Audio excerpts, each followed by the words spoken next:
El 18 de noviembre de 1942, sobre los cielos de Guadalcanal, un piloto japonés a bordo de su caza Zero apretó los mandos con una mezcla de incredulidad y temor.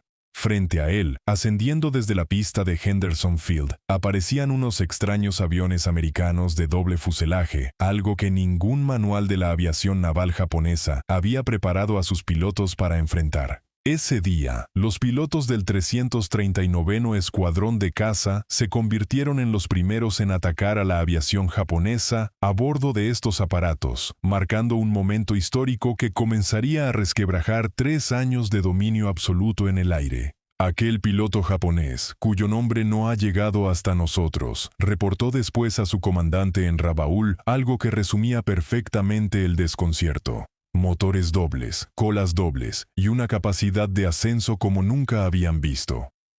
A través de la carlinga de su avión, había presenciado algo que contradecía todo lo que la doctrina naval japonesa le había enseñado hasta entonces.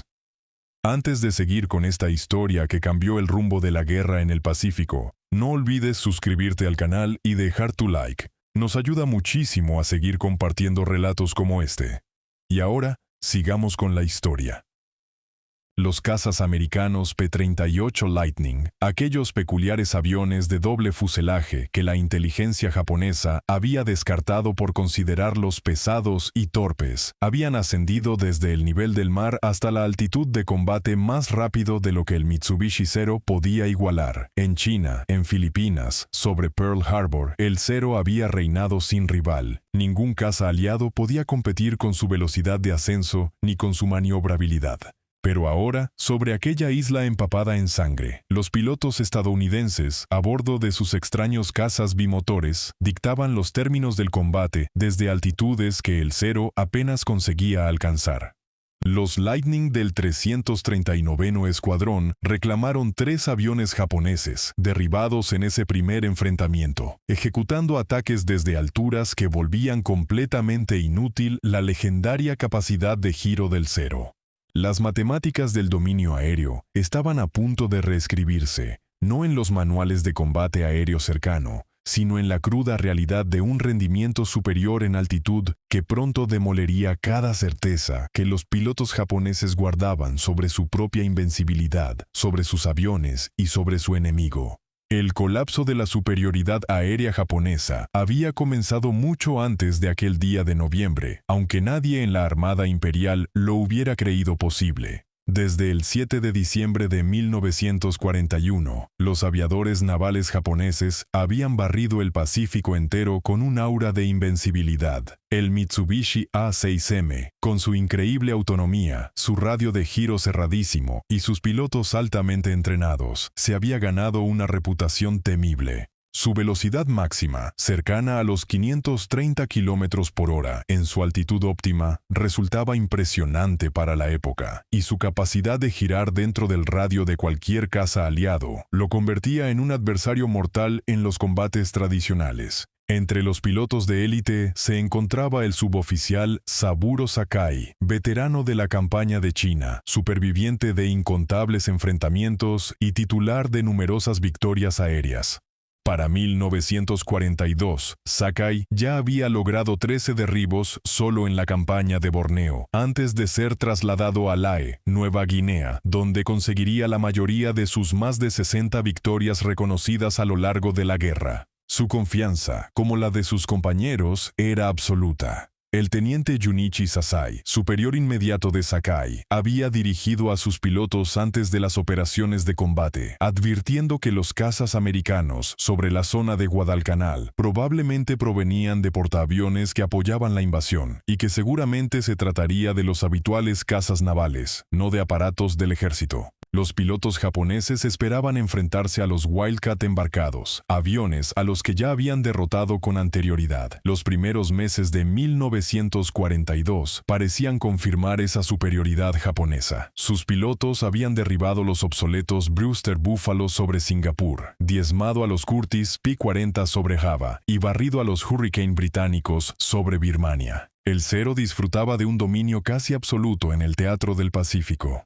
Incluso frente a cazas aliados más modernos, los pilotos japoneses mantenían su ventaja psicológica gracias a un entrenamiento superior y a tácticas perfeccionadas durante años de combate en China. Pero hacia mediados de 1942 comenzaron a llegar informes de inteligencia que hablaban de un nuevo caza estadounidense, algo distinto. Motores dobles, colas dobles, un armamento pesado concentrado en el morro. La mayoría de los comandantes de escuadrón desestimaron estos informes. ¿Cómo podría un caza bimotor, pesado por definición, amenazar al Ágil Cero? La doctrina naval japonesa, construida sobre el concepto de la batalla decisiva y la habilidad individual en combate, carecía por completo de un marco para comprender lo que se aproximaba. El P-38 Lightning fue, de hecho, el único caza bimotor diurno realmente exitoso de toda la guerra. Nació como respuesta de la compañía Lockheed a una especificación del Cuerpo Aéreo del Ejército estadounidense de febrero de 1937, que pedía un interceptor de largo alcance. El diseñador Clarence Kelly Johnson y su equipo habían creado algo sin precedentes. Un caza capaz de superar los 640 km por hora, ascender hasta más de 12.000 metros de altitud y transportar suficiente combustible para misiones de más de 1.600 kilómetros. Sus dos motores Allison V-1710, cada uno con 1.150 caballos de fuerza y turbocompresores, le otorgaban un rendimiento que a los ingenieros japoneses les parecía sencillamente imposible. Mientras el Cero había sido diseñado para lograr la máxima maniobrabilidad con el mínimo peso posible, incluso sacrificando blindaje y tanques de combustible autosellantes en sus primeras versiones, el Lightning representaba una filosofía completamente distinta. Velocidad, altitud, potencia de fuego y capacidad de sobrevivir al daño. Los primeros Lightning llegaron al Pacífico no entre fanfarrias, sino arrastrando problemas mecánicos. Cuando los primeros ejemplares aterrizaron en Australia, se descubrieron fallos de diseño que retrasaron su debut en combate. Pero hacia finales de 1942, esos problemas ya se estaban resolviendo, y pilotos experimentados provenientes de escuadrones de P-40 comenzaban a hacer la transición hacia el nuevo caza. Traían consigo una experiencia ganada muchas veces a un precio mortal. Habían aprendido, a base de ensayo y error letal, a nunca enfrentar a un Cero en un combate de giros cerrados. El P-38 les daría, por fin, la herramienta para pelear en sus propios términos. El 18 de noviembre de 1942 marcó el primer gran enfrentamiento del Lightning contra la aviación japonesa, cuando los pilotos del 339 Escuadrón, operando desde Henderson Field en Guadalcanal, entraron en combate mientras escoltaban a los bombarderos B-17. El resultado dejó atónitos a ambos bandos. Los pilotos japoneses que escoltaban a sus propios bombarderos avistaron primero aquellas extrañas siluetas de doble fuselaje ascendiendo desde el sur. Su primera reacción fue de confusión. ¿Serían aviones de reconocimiento? El ritmo de ascenso no encajaba con esa hipótesis. Para cuando reconocieron que se trataba de cazas, los P-38 ya habían ganado más de 1.500 metros de ventaja en altitud. Los Lightning patrullaban por encima de la altura en la que el Cero podía operar con eficacia, y su enorme velocidad a gran altitud les permitía maniobrar hasta la posición más ventajosa. Entonces, los grandes cazas caían en picado desde el cielo para aplastar a los indefensos Cero. Las cifras eran contundentes. Aunque la maniobrabilidad del Cero a baja velocidad era legendaria, su comportamiento a alta velocidad resultaba, en realidad, inferior al del P-38 cuando se combatía en altitud. Por encima de los 400 km por hora, los mandos del Cero se volvían cada vez más pesados. Por encima de los 480, el avión se volvía prácticamente imposible de maniobrar. El P-38, en cambio, con sus controles hidráulicos asistidos en los modelos más tardíos, conservaba su eficacia incluso en picados a casi 800 km por hora. El impacto para los pilotos japoneses iba mucho más allá de las simples cifras de rendimiento. El P-38 representaba un enfoque fundamentalmente distinto de la guerra aérea, uno que la cultura militar japonesa jamás había anticipado. Su armamento, 4 ametralladoras de calibre .50 y un cañón de 20 milímetros, todo concentrado en el morro, entregaba una potencia de fuego devastadora en un único chorro concentrado, sin necesitar los complejos cálculos de convergencia que exigían las armas montadas en las alas. Sus motores turbocompresores resultaban igualmente revolucionarios para la comprensión japonesa. El P-38 fue uno de los primeros cazas aliados capaces de rendir con eficacia a gran altitud, y además amortiguaba el sonido de su escape, haciendo que su aproximación resultara relativamente silenciosa. Muchas veces, los pilotos japoneses no escuchaban acercarse al P-38 hasta que ya era demasiado tarde. El motor Sakae del Zero, que producía 950 caballos a nivel del mar, perdía potencia dramáticamente con la altitud. A los 6.000 metros apenas entregaba 750 caballos. Los motores turbocompresores del Lightning, en cambio, mantenían su rendimiento a alturas mucho mayores, otorgándole una ventaja abrumadora en la dimensión vertical del combate aéreo. Hacia comienzos de 1943, el impacto psicológico sobre los pilotos japoneses se hacía cada vez más evidente en los reportes de escuadrón y en las cartas personales. La mitología de la invencibilidad del Zero, cultivada cuidadosamente desde su debut en China, comenzaba a desmoronarse. Los pilotos japoneses hablaban de una tensión constante, sabiendo que un P-38 podía atacar desde cualquier dirección. El teniente comandante Tadashi Nakajima vivió en carne propia una maniobra que se volvería célebre. 2 Wildcat cayeron sobre su avión, y aunque no tuvo problemas para colocarse detrás de uno de ellos, nunca llegó a disparar antes de que el compañero de ala del primero apareciera desde el costado. Nakajima regresó furioso a Rabaul, obligado a picar en descenso y huir para salvar la vida. Y aquella experiencia contra los Wildcat no era nada comparada con lo que estaba por llegar con el P-38. El propio Saburo Sakai reconocería más tarde que ya no era posible que los Zero se enfrentaran con éxito a los P-38, salvo en circunstancias verdaderamente inusuales que, lamentablemente, rara vez se presentaban. Esta admisión, proveniente del as más famoso de Japón, tuvo un peso devastador entre la comunidad de pilotos. La realidad táctica resultaba incluso peor de lo que sugerían las estadísticas de combate individual. El alcance del P-38 significaba que podía aparecer en cualquier punto del vasto teatro del Pacífico. Gracias a los tanques de combustible auxiliares, alcanzaba un radio de acción de más de 2.000 kilómetros, lo que le permitía escoltar bombarderos hasta lo más profundo del territorio japonés, o realizar barridos de caza lejos de las bases estadounidenses. Los pilotos japoneses ya no podían contar con la superioridad numérica ni siquiera sobre su propio territorio. Nada demostró la superioridad del P-38 de forma tan dramática como la Operación Venganza, el 18 de abril de 1943, cuando 16 Lightning volaron una misión de interceptación de más de 700 kilómetros para derribar al almirante Isoroku Yamamoto. La misión exigía una navegación precisa sobre el océano abierto, un alcance extremo y la capacidad de enfrentarse tanto a bombarderos como a la escolta de cazas. El mayor John Mitchell lideró la operación volando a apenas 15 metros sobre el mar para evitar la detección por radar, para luego ascender rápidamente a la altitud de interceptación. El impacto psicológico sobre la aviación naval japonesa fue devastador. Su líder más venerado, viajando escoltado por 6-0, había sido cazado y abatido por cazas americanos, operando en el extremo límite de su alcance. El piloto Kenji Yanagiya, que formaba parte de esa escolta, presenció el ataque y su testimonio revela el desconcierto de los pilotos japoneses ante las capacidades del Lightning. Los pilotos americanos habían aparecido de la nada, ejecutado su ataque con precisión quirúrgica y escapado antes de que los Zero pudieran responder con eficacia. Los pilotos estadounidenses habían calculado la interceptación al minuto exacto, llegando justo cuando el vuelo de Yamamoto era más vulnerable, en pleno descenso para aterrizar. Ese nivel de planificación operativa, sumado al rendimiento del propio avión, representaba capacidades que Japón sencillamente no podía igualar.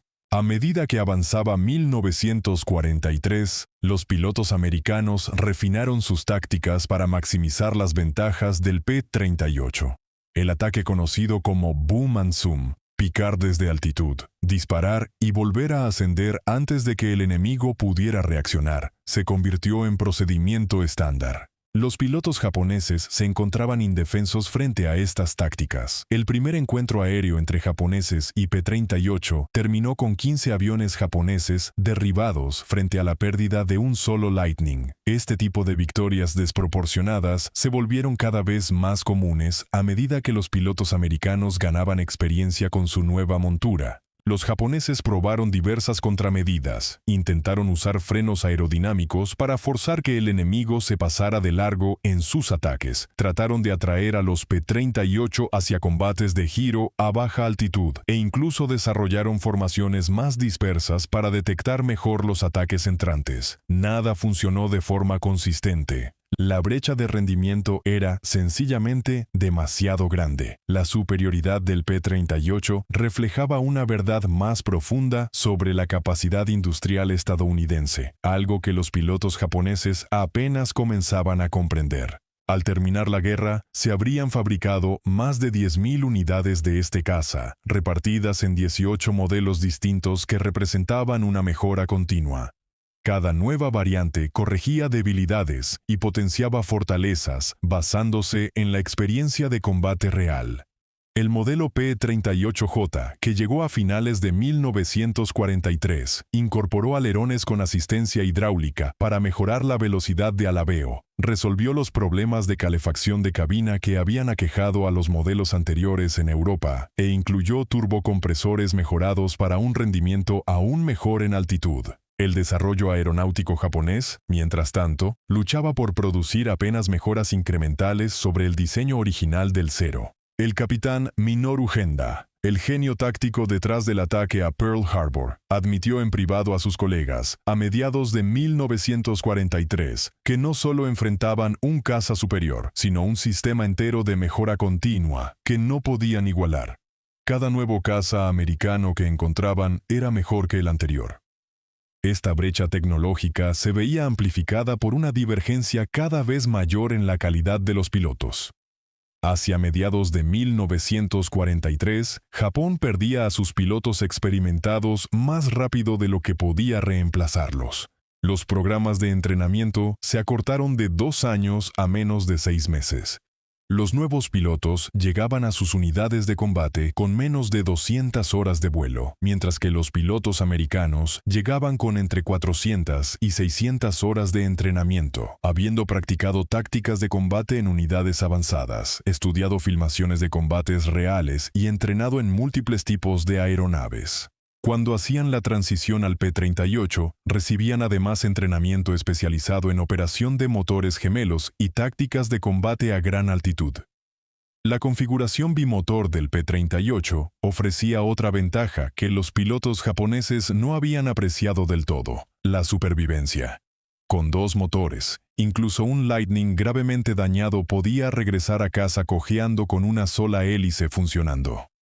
El impacto psicológico de esta fiabilidad era profundo. Los pilotos japoneses, volando aparatos monomotores sobre vastas extensiones oceánicas, se enfrentaban a la muerte si su único motor fallaba. El extremo alcance del Zero se había conseguido a costa de sacrificar el blindaje y los tanques autosellantes.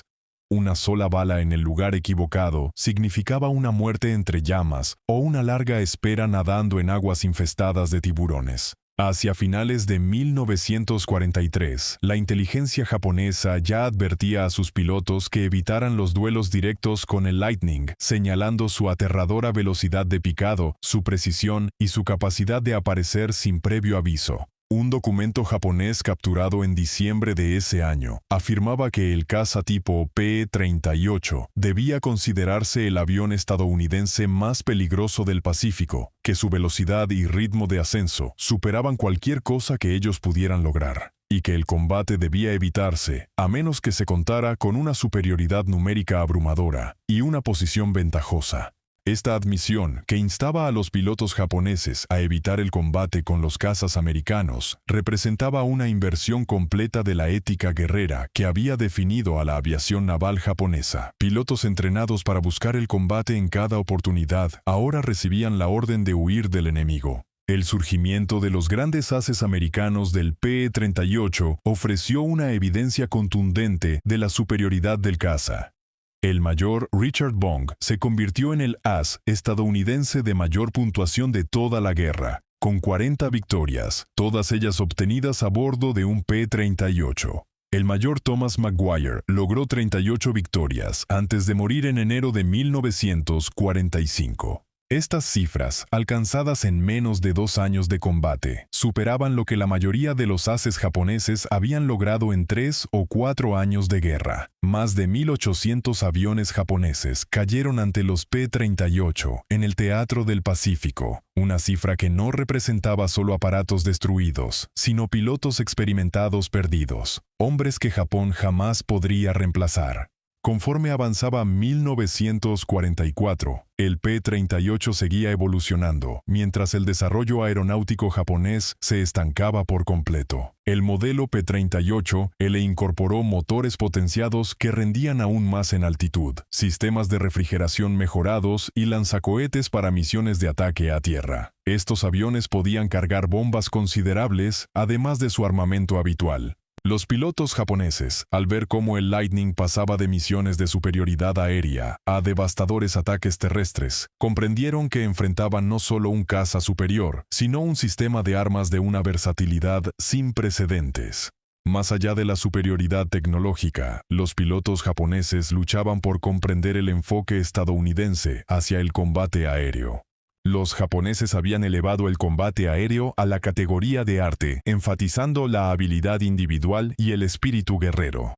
Los americanos lo trataban como un problema de ingeniería que debía resolverse con tecnología y tácticas superiores. El comandante Masatake Okumiya, oficial de Estado Mayor encargado de analizar los reportes de combate, escribiría después de la guerra que no podían aceptar que el espíritu de lucha resultara insuficiente. Cada informe sobre la superioridad del P-38 era recibido con exigencias de mayor dedicación, de un espíritu más agresivo. Habían confundido, admitió, el valor con la capacidad real. Esta ceguera cultural impidió cualquier adaptación efectiva. Mientras los pilotos americanos refinaban constantemente sus tácticas basándose en la experiencia de combate, el entrenamiento japonés seguía enfatizando la acrobacia aérea y la destreza individual, habilidades completamente inútiles frente a un enemigo que se negaba a combatir en esos términos.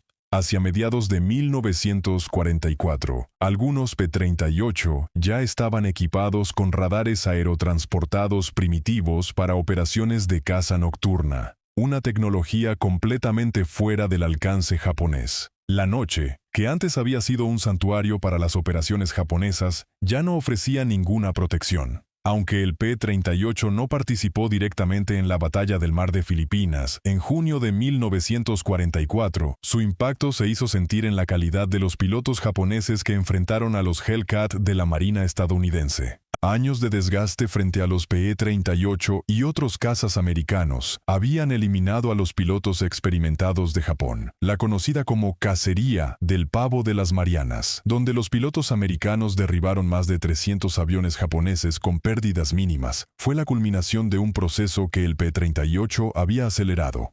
El vicealmirante Jisaburo Ozawa, al mando de las fuerzas de portaaviones japonesas, admitiría después que sus pilotos no estaban listos, que no tenían ni la experiencia ni los aviones necesarios para igualar a los americanos, y que la guerra en el aire ya se había perdido mucho antes de aquel día. Conforme 1944 daba paso a 1945, los intentos japoneses de contrarrestar al P-38 se volvieron cada vez más desesperados. Experimentaron con ataques de embestida, reconociendo que el combate convencional era ya inútil. Desarrollaron proyectiles antiaéreos de fósforo diseñados específicamente para incendiar los tanques de combustible del Lightning. Incluso, intentaron desarrollar sus propios cazas bimotores, aunque ninguno alcanzó jamás un estatus operativo significativo. El Kawasaki Ki-102, el intento japonés de crear un equivalente al P-38, demostró la magnitud de la brecha tecnológica. mientras el Lightning llevaba operativo desde 1941. El Ki-102 no entró en servicio hasta 1945 y solo se construyeron 238 unidades. Era más lento que el P-38, ascendía con dificultad y sufría problemas crónicos de motor. Para comienzos de 1945, los pilotos japoneses ya no hablaban de superioridad aérea, ni siquiera de paridad, hablaban de supervivencia. El P-38, junto a otros cazas estadounidenses, había establecido un dominio absoluto sobre el espacio aéreo japonés. El propio Saburo Sakai afirmaría más tarde que el P-38 había destruido por completo la moral de los pilotos de cero. Al terminar la guerra, Japón había perdido más del 90% de los pilotos experimentados con los que había comenzado el conflicto. El piloto japonés promedio de 1945 apenas contaba con 100 horas de vuelo. Ya no eran guerreros. Eran corderos enviados al sacrificio contra un enemigo al que no tenían ninguna esperanza de vencer. Tras la rendición de Japón, las fuerzas de ocupación estadounidenses realizaron extensas entrevistas con los pilotos y comandantes japoneses supervivientes, revelando toda la magnitud del impacto psicológico que el P-38 había infligido. El comandante Masatake Okumiya admitió que el Lightning había quebrado por completo su confianza. Habían creído en su propia superioridad, en sus aviones, en su entrenamiento, y el Lightning les había demostrado que estaban equivocados en todo. No era solo que fuera más rápido o que tuviera mejor armamento, representaba una forma de guerra que no podían igualar. Un piloto japonés entrevistado confesó que en su primer encuentro con el P-38, quedó atónito al descubrir un avión estadounidense capaz de superarlos en velocidad, en ascenso y en picado al propio cero, que hasta entonces habían considerado el mejor caza del mundo.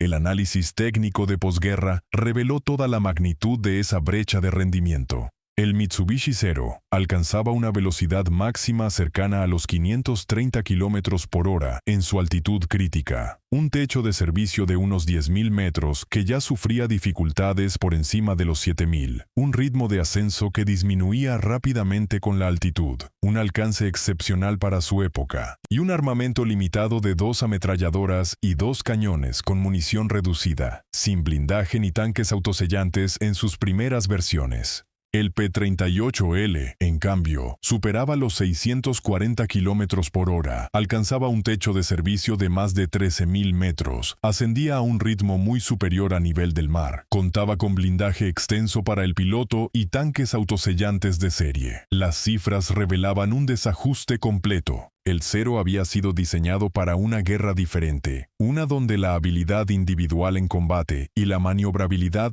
determinaban la victoria. El P-38 representaba la guerra de la era industrial, donde la tecnología, la capacidad de producción y la mejora sistemática determinaban el resultado final. Esa superioridad reflejaba, en el fondo, un poderío industrial estadounidense que empequeñecía por completo la capacidad japonesa. Lockheed produjo más de 10.000 unidades del P-38 durante la guerra. Japón produjo aproximadamente 10.000 Zero en total, pero repartidos en un periodo mucho más largo y con una calidad decreciente conforme avanzaba el conflicto. Los métodos de producción estadounidenses, que aplicaban las técnicas de línea de montaje perfeccionadas en la industria automotriz, podían fabricar P-38 más rápido de lo que Japón lograba entrenar pilotos. Cada Lightning incorporaba miles de componentes especializados fabricados con tolerancias precisas, un testimonio de una coordinación industrial que Japón sencillamente no podía replicar. Los motores Allison eran auténticas obras maestras de la ingeniería, con tecnología de sobrealimentación, manufactura de precisión y metalurgia que superaban las capacidades japonesas. Mientras los motores japoneses requerían un ajuste manual extensivo, los motores americanos resultaban esencialmente intercambiables, lo que simplificaba enormemente el mantenimiento y mejoraba la fiabilidad. Para 1944, la brecha en el entrenamiento de pilotos se había convertido en un abismo. Los pilotos americanos de P-38 recibían entrenamiento especializado en motores gemelos, incluyendo más de 100 horas en entrenadores bimotores antes de siquiera tocar un Lightning. procedimientos para operar con un motor averiado, fisiología de gran altitud y manejo de sistemas de oxígeno, entrenamiento de tiro con cámaras de filmación y blancos remolcados, tácticas de formación y apoyo mutuo, y entrenamiento de evasión y escape. El entrenamiento japonés de 1944, en cambio, consistía en apenas 50 a 100 horas de instrucción básica de vuelo, un mínimo entrenamiento táctico, práctica de tiro limitada por la escasez de munición, ningún entrenamiento especializado en gran altitud y un énfasis en el espíritu por encima de la doctrina táctica, cada vez más orientado a preparar a los pilotos para misiones especiales de ataque suicida. El resultado era previsible. Los pilotos americanos llegaban al teatro de operaciones como profesionales altamente cualificados. Los pilotos japoneses llegaban como sacrificios apenas competentes. El P-38 forzó cambios fundamentales en las tácticas de combate aéreo. El tradicional combate de giros cerrados, que había dominado el combate aéreo desde la Primera Guerra Mundial, se volvió obsoleto. Aunque el Lightning no podía superar en giro al cero, por debajo de los 320 km por hora, su velocidad superior combinada con un buen ritmo de ascenso le permitía usar con eficacia las llamadas tácticas de energía.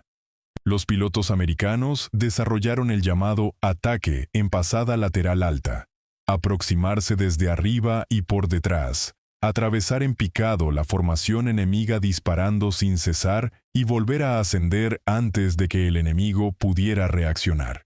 Esta táctica, imposible sin las ventajas de rendimiento del P-38, dejaba completamente inútiles las formaciones defensivas japonesas. Los japoneses intentaron adaptarse posicionando cazas en múltiples altitudes, pero esto dispersaba sus fuerzas y hacía imposible la coordinación. Intentaron usar las nubes como refugio, pero la velocidad del P-38 le permitía cubrir enormes extensiones con rapidez, encontrando a los aviones japoneses donde quiera que intentaran esconderse. La silueta distintiva del P-38 se convirtió, con el tiempo, en un arma psicológica por derecho propio. Su diseño de doble fuselaje resultaba extraño a los ojos de los pilotos japoneses, que inicialmente lo habían descartado por considerarlo pesado y torpe. Esa silueta única se transformó, sin embargo, en un símbolo de la superioridad tecnológica estadounidense, que sembraba el miedo entre los pilotos japoneses incluso antes de que comenzara el combate. Los equipos de tierra reportaban que el simple rumor de que había P-38 en la zona bastaba para que los pilotos japoneses retrasaran sus misiones o solicitaran escoltas adicionales. El apodo que los japoneses le dieron al aparato, 2 aviones, un piloto, reflejaba tanto la confusión ante su diseño como el respeto que inspiraban sus capacidades. La superioridad del P-38 tuvo implicaciones estratégicas que iban mucho más allá del combate táctico. La planificación militar japonesa había asumido que una cierta paridad aérea permitiría que su superior espíritu guerrero terminara imponiéndose. El P-38 demostró que la tecnología podía crear una ventaja tan abrumadora que el espíritu se volvía, sencillamente, irrelevante. Esta comprensión influyó en decisiones estratégicas japonesas de enorme calado. La aceleración de las tácticas kamikaze, a medida que el combate aéreo convencional se volvía inviable, la retirada de los pocos pilotos experimentados que quedaban hacia la defensa de las islas natales, el abandono de las operaciones aéreas ofensivas hacia mediados de 1944 y el desvío de recursos hacia desesperados proyectos de armas milagrosas. El almirante Soemu Toyoda, comandante en jefe de la flota combinada, reconoció en privado en octubre de 1944 que ya no contaban con una fuerza aérea capaz de operaciones convencionales y que los cazas americanos, en especial el P-38, habían eliminado por completo su capacidad de disputar el control del cielo. La complejidad de los 2 motores del P-38 había preocupado inicialmente a los planificadores estadounidenses, pero terminó demostrando otra ventaja americana: una capacidad de mantenimiento y logística sofisticada. Los escuadrones de P-38 mantenían tasas operativas superiores al 80%, incluso en las condiciones más primitivas del Pacífico.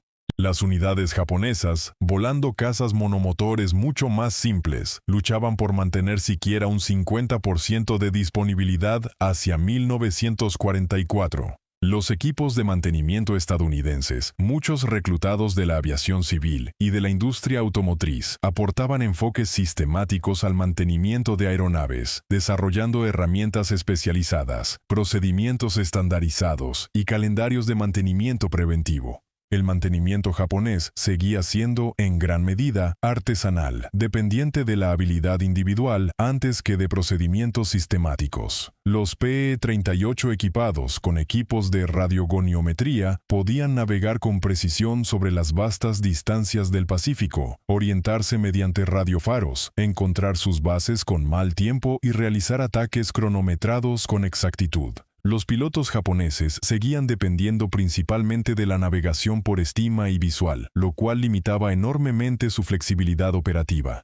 Esta ventaja en navegación resultó crítica durante las misiones de largo alcance. La interceptación de Yamamoto había exigido una navegación precisa sobre más de 700 kilómetros de océano abierto, llegando al punto exacto en el momento exacto, algo que los pilotos japoneses jamás hubieran podido ejecutar con la tecnología de la que disponían. La Armada Imperial japonesa había construido toda su doctrina estratégica alrededor de la aviación naval.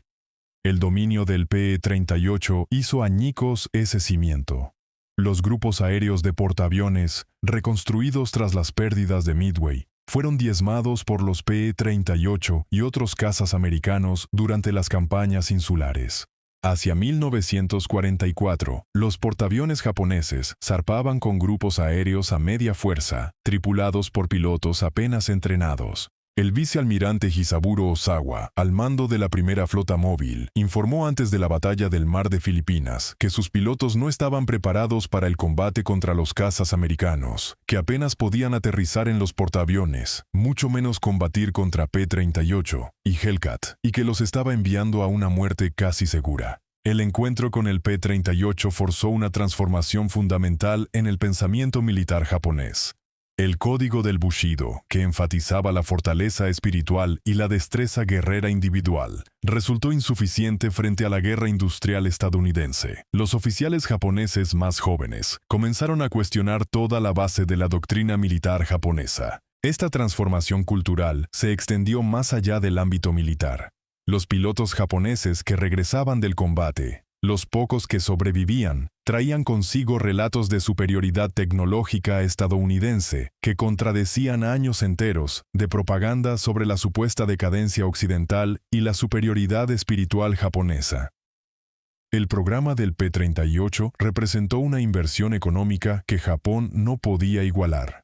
Cada unidad costaba aproximadamente $97,000 en 1944, una cifra elevada. Pero Estados Unidos los producía por miles. Japón luchaba por producir aviones de una fracción de ese costo en cantidades significativas. El aluminio necesario para fabricar un solo P-38 superaba, hacia 1944, lo que muchas fábricas japonesas de aviones recibían en un mes entero. Los instrumentos de precisión, los turbocompresores, las hélices de velocidad constante. Cada componente representaba capacidades industriales que Japón jamás había desarrollado. El testimonio más contundente sobre el impacto del P-38 proviene, precisamente, de los propios pilotos japoneses. Estos hombres, entrenados para nunca admitir debilidad, reconocieron de forma casi unánime la superioridad del Lightning en las entrevistas de posguerra. El propio Saburo Sakai lo resumió con claridad. El P-38 patrullaba por encima de la altitud a la que el Zero podía volar. Su enorme velocidad a gran altura le permitía maniobrar hacia la posición más ventajosa, y entonces los grandes cazas caían en picado desde el cielo para aplastar a los indefensos Zero. Quizás la mayor humillación no provino de las pérdidas en combate, sino de las otras capacidades del P-38. Las variantes de reconocimiento del aparato obtuvieron el 90% de toda la fotografía aérea del teatro del Pacífico. Las posiciones, movimientos y preparativos japoneses eran observados de forma constante. El mismo avión que los dominaba en combate estaba, además, cartografiando su derrota con todo detalle. Los comandantes japoneses comprendieron que cada uno de sus movimientos era vigilado, fotografiado y analizado.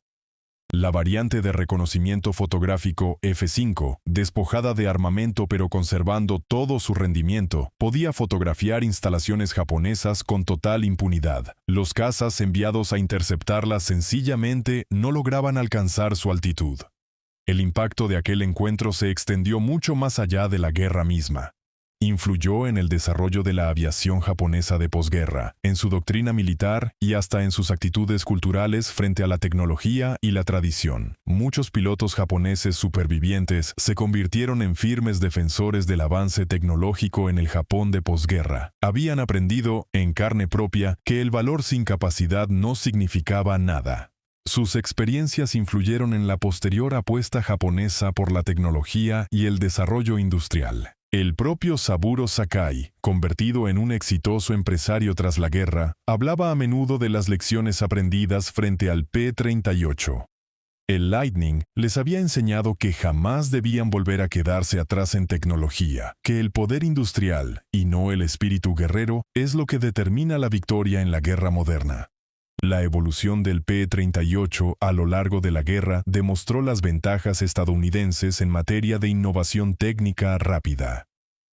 Los problemas identificados en combate se corregían con celeridad en los nuevos modelos de producción. Los problemas de compresibilidad llevaron al desarrollo de frenos de picado. Las cabinas frías llevaron a sistemas de calefacción mejorados. Las quejas sobre la velocidad de alabeo llevaron a alerones con asistencia hidráulica. El desarrollo aeronáutico japonés, limitado por la escasez de recursos y por una rigidez institucional profunda, no pudo seguir ese ritmo de mejora. El Zero que combatía en 1945 era, en esencia, el mismo avión que había atacado Pearl Harbor, con mejoras apenas superficiales. El P-38L de 1945, en cambio, era dramáticamente superior al P-38E de 1942. El general George Kenney, comandante de las Fuerzas Aéreas Aliadas en el Pacífico Suroeste, resumió la situación con una frase célebre. Los pilotos de P-38, volando a gran altura, elegían cuándo y dónde querían combatir, con resultados desastrosos para los pilotos japoneses. Esa capacidad de dictar los términos del enfrentamiento representó una auténtica revolución en el combate aéreo, una que la doctrina militar japonesa jamás logró contrarrestar con éxito. Las estadísticas eran abrumadoras. Al terminar la guerra, los dos mejores ases americanos habían derribado entre ambos 78 aviones japoneses, todos a bordo de P-38. El mejor as japonés superviviente contaba con 64 victorias, acumuladas a lo largo de 6 años de guerra. La matemática del desgaste resultaba, sencillamente, insostenible para Japón. El dominio del P-38 sobre el Zero representó mucho más que una simple superioridad tecnológica. Demostró diferencias fundamentales en el enfoque de la guerra, en la capacidad industrial, en la innovación, en la cultura y en el pensamiento estratégico. Japón se había preparado para una guerra corta y decisiva, en la que el espíritu guerrero superaría cualquier desventaja material.